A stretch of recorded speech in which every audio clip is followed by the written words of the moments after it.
Your feeling of helplessness is your best friend, savage. Do all ideas deserve a fair hearing? Yes, every idea should be heard to its fullest extent. That's how we determine the good ideas from the bad ideas, the stupid ideas from the intelligent ideas, and the weird ideas to the wonderful ideas. But anyway, the people decide that, not you, Steve. Sure, but what about ideas who have had their fair hearing and have been widely discredited and rejected? What, you mean like the idea that we live in a rape culture? Or that we have gender wage gaps, which have been refuted time and time again by people a lot smarter than me, a lot dumber than me, and will continue to be refuted until either you get it through your thick head that there is no such thing as a rape culture, or that the gender wage gap is just down to, freedom, which is something that's inherent to the West. With the recent punching of white supremacist Richard Spencer and protesters shutting down scheduled appearances by racist, misogynist, professional internet troll Milo Yiannopoulos. How the fuck is Milo Yiannopoulos a racist? The guy openly admits to liking big black dick. Almost as much as Steve Shives' wife. Remember, Steve, if she squeezed your hand really hard, that means she just came. But anyway, how is he also a misogynist? The guy has no strong feelings to women one way or another. The worst you can absolutely say is he has Islamophobia. But it is understandable for him to be scared of people that would like to nothing more than to throw him off a building just because he likes cock up his ass. But anyway, moving on. I've heard many people arguing that the likes of Spencer and Yiannopoulos should be allowed to have their say. Yes, everybody's allowed to have their say. I'm allowed to have my say. You're allowed to have your say. Anita Sarkeesian is allowed to have her say. Sargon of Akkad is allowed to have his say. The Amazing Atheist, Razor Fist. Even Jonathan McIntosh is allowed to get up on YouTube or whatever platform he is offered to say his piece, and then it's whether or not down to the audience whether or not they can take it on or not. That their voices ought to be heard, so that if their claims are false or their rhetoric is harmful, we can respond in kind.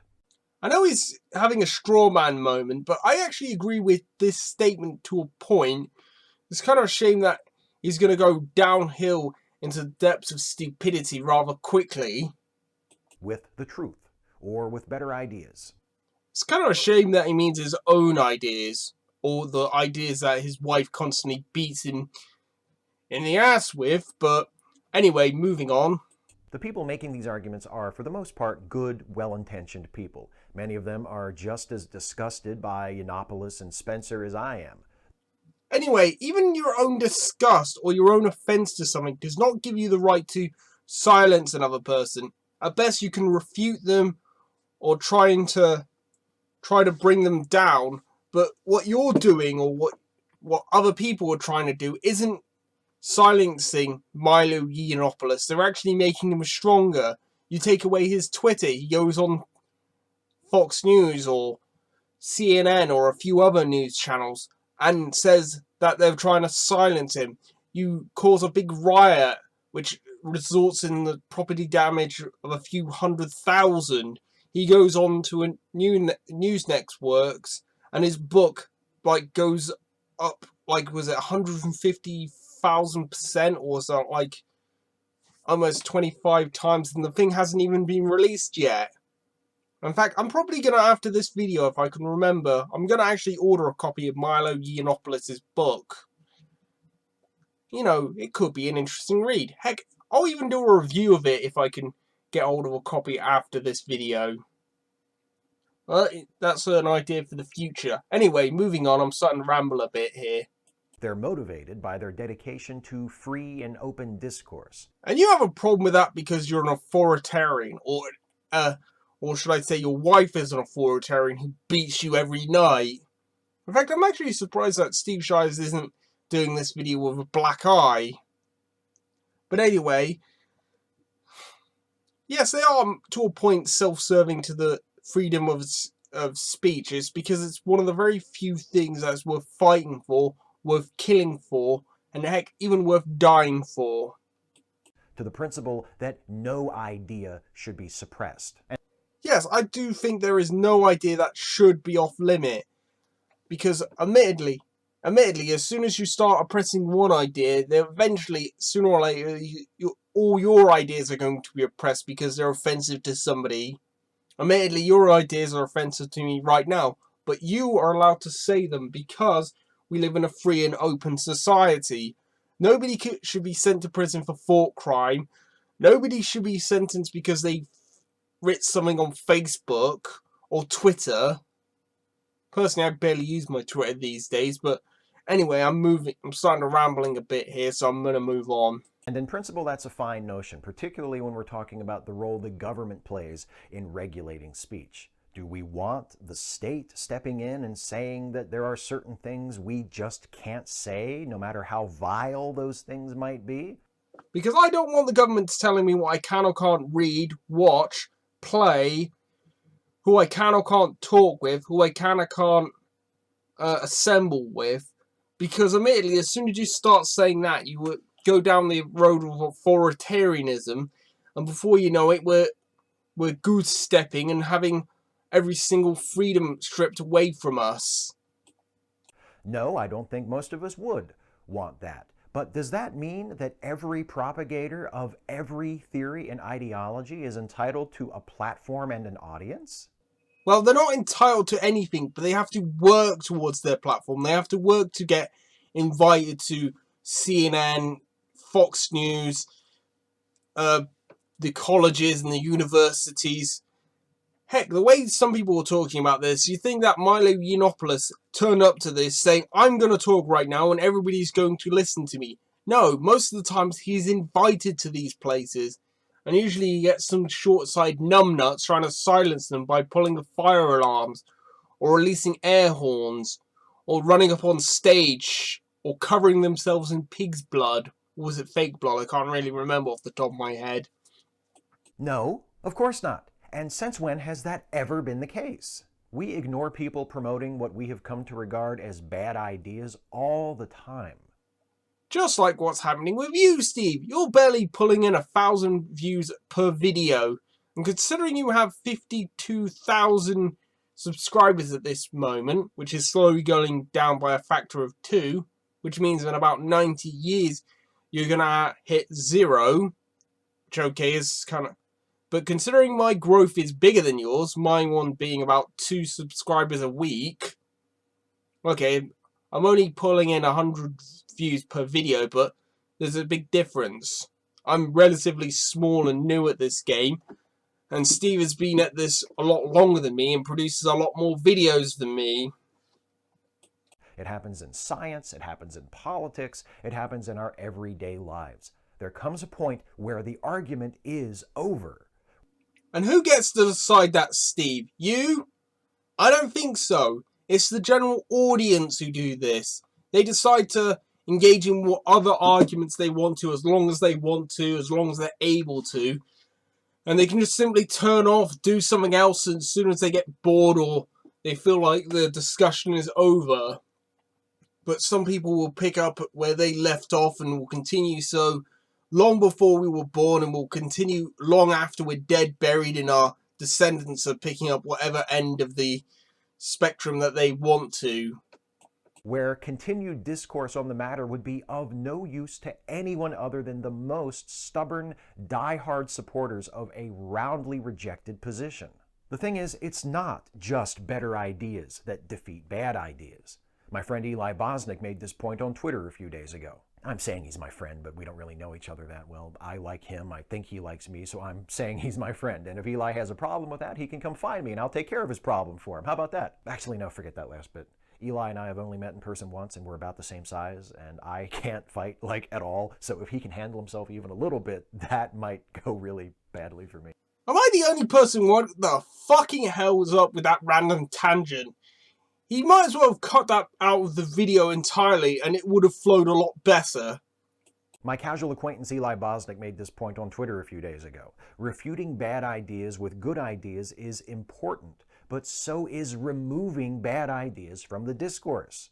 And how the hell are you going to decide what is a good or bad idea? Ideas are subjective like all things in this world. You don't get to remove one idea just because you don't like it. Because if that happens, everybody will start removing every idea that they don't like. And that's the thing with Steve, is he's an authoritarian. He wants to be a censor. He wants to remove every idea that offends him because he can't take it. Because he's a weak person inside. And I have a suspicion that his wife has been beating him horribly into this thing. Because if you look at his earlier videos, and I'm going to get off a bit of a tangent with this, but if you watch his older videos, he had points, he had integrity, he had some passion with that. He also looked like he actually ate something. Because if you look at him nowadays, he's very skinny for some odd reason. And back when I used to watch his videos, he had some passion, he had some strength behind him. Now he looks a broken individual. He has these really sad, sunken-in eyes. And I get the weird feeling his wife is verbally abusing him, which is kind of sad to say with this entire video, which is something I really don't want to have to do with this, but I'm have to do it anyway. Because I want Steve Shives to see the fucking light and drop his bitch of a wife and go back to doing videos that he used to do. Back when he used to have passion and a drive in his eyes. But now I look at him and he looks completely broken. But anyway, I'm starting to ramble on myself now. Fuck me, this has been going on for 2 minutes. And when we refuse to do that, when we continue to engage with people pushing arguments that have already been refuted, we treat their bad ideas as though they were legitimate. You have plenty of bad ideas. You constantly go on how we live in a rape culture, or how the gender wage gap is somehow oppressing all women, even though it's a decision that women choose to make to go into gender studies or caretaking, which isn't that profitable compared to what men do, which is going into STEM, which actually does support society as a whole, which should get paid more than them because they're driving humanity forwards, unlike gender studies, which is a complete waste of time and energy, and pointing out the blatantly fucking obvious. There's a name for this: the balance fallacy. It's what happens when people see their ideas treated as though they have merit or might have merit, when we already know that they don't have merit. You know what? Even if that was entirely true, that both sides of a debate have legit points, which admittedly I think is purely subjective anyway, who has legit points and who has legit grievances and who has illegitimate grievances and points. But anyway, I'm starting to ramble a bit here. What the point I'm getting at is what Steve Shives is talking is absolute, complete, utter bollocks. The balance fallacy is the only hope the likes of Spencer and Yiannopoulos have for continuing to earn a living disseminating their long ago discredited ideas. Steve Shives is full of shit. I'm sorry to put it in the most blatantly fucking obvious terms, but one, how is their points illegitimate? You have yet to refute any points that they put up, like the gender wage gap, rape culture, and a few other points that they bring up constantly over and over again, like how we need to have controlled immigration. Because honestly, I think Steve Shives is full of shit, which is probably either going to be one of the titles that is for the video, or I'm going to probably call it Steve Shives versus Milo Yiannopoulos. I'll probably go with Milo Yiannopoulos versus Steve Shives. But anyway, I'm starting to ramble a bit here. Because I think, honestly, Milo Yiannopoulos said that the best way to deal with them is to deal with him with facts and actually refute the points that he brings up. Because, don't get me wrong, as much as I love Milo Yiannopoulos, he is a bit of an auteur. He kind of is a bit like me, but with a bit more extreme in certain elements, and he's fantastically gay. But I love Milo Yiannopoulos. I wanna buy that guy a stern drink one day. So hey, Milo Yiannopoulos, if you're ever in Westbury and you happen to come down to Westbury, I'll buy you a drink. Okay, that sounded really gay. But anyway, moving on.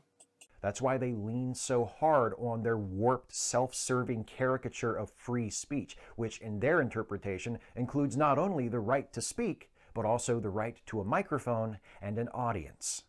They don't have the right to their audience or right to their microphone. They have the right to work towards their microphone and their audience like everybody else works towards their microphone and their audience here on YouTube. Like, I've worked towards my audience of about 300 or so subscribers. I'm hoping to breach 1,000 before the end of this year, but, you know, my progress is rather slow, consisting of 2 a week. But anyway, which is still stronger than Steve Shives losing 2 per day, which means in about 40 years I'm going to pass him. That's kind of a depressing notion. Hopefully I'll try and improve the quality as well quantity of my videos, hopefully in the future. And probably I should stop rambling on every so often. But that's not how it works. Refuting bad ideas with good ideas is necessary, but that's just step 1. Step 2 is leaving behind the bad ideas. And that's why nobody watches you, Steve. And the people who continue to cling to them and demand our attention. Do they have the right to continue to speak in support of their bad ideas? Sure they do. Do they have the right to a platform to better enable them to disseminate those ideas? Absolutely not. Go fuck yourself, Steve. You don't have the right to tell what people can or can't rise above the fray, nor do you have the right to tell what people can or can't do with their platforms. Because you are a small-minded bitch, and I hope you get fucked in the ass by your bitch of a wife. Well, probably knowing your bitch of a wife gets fucked in the ass by big black guys, just as much as Milo Yiannopoulos does. Remember, Steve, if it squeezes the hand really tight, that means she just came really hard. Let them speak, but let it be from atop an apple crate on a street corner, not on a stage at a university or in front of a radio microphone or a television camera. Take your opinion and you can shove it up your ass. You don't get the right to tell what people can or can't have on whatever platform that they want to. And it should be I don't want them to be there, not we want them. You don't speak for everybody. You only speak for yourself, Steve. Like I only speak for myself. And in my opinion, Milo Yiannopoulos should be given the biggest platform ever. And is getting the biggest platform ever, because every time that somebody tries to go up their way to silence him, he gets bigger and stronger. To quote a wise man, if you try to strike him down, he will rise twice as strong as he can ever be. We've heard what they have to say. I've heard what they have to say, you small-minded bitch. Now it's time to stop indulging them so the rest of us can move forward. What you just said is one of the most insanely idiotic things I have ever heard. At no point in your rambling, incoherent response were you even close to anything that could be considered a rational thought. Everyone in this room is now dumber for having listened to it. I award you no points, and may God have mercy on your soul.